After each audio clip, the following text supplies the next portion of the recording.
Na leo dunia nzima imekumbwa na mshtuko mkubwa baada ya mtandao wa X, yaani zamani uliojulikana kama Twitter, kushindwa kufanya kazi kwa mamilioni ya watumiaji.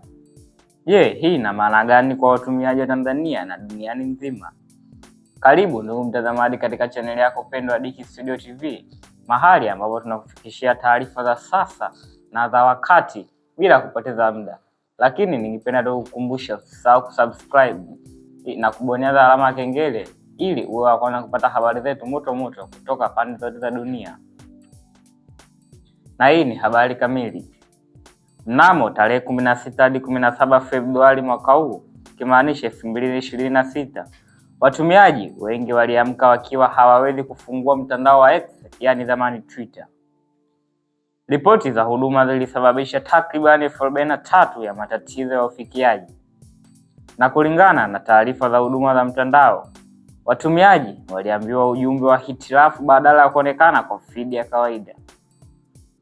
Hata hivyo, mtandao huu ambao umekuwa kiungo kikubwa kwa habari, siasa, biashara na uhusiano wa kijamii ulimwenguni kote, umeacha watu wengi bila huduma kwa muda.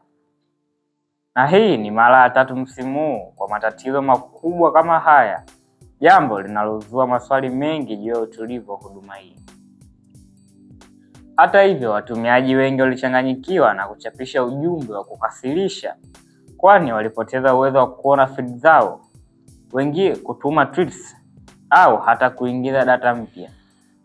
Huku wengine walisema hii ni changamoto kubwa kwa biashara zinazotegemea mtandao wa X ama zamani Twitter, hasa kwa matangazo. Kipindi cha kutokuwepo mtandao kama X, yaani zamani Twitter, kinaweza kusababisha mabadiliko makubwa ya habari na utiririshaji wa matukio ya moja kwa moja, hasa linapokuja suala la siasa, biashara na matukio ya dharura duniani. Je, wewe kama mtazamaji unafikiri hii ni ishara ya matatizo makubwa zaidi yanayokuja kwa mitandao ya kijamii au ni nini? Tuambie kupitia maoni hapo chini kwenye comment.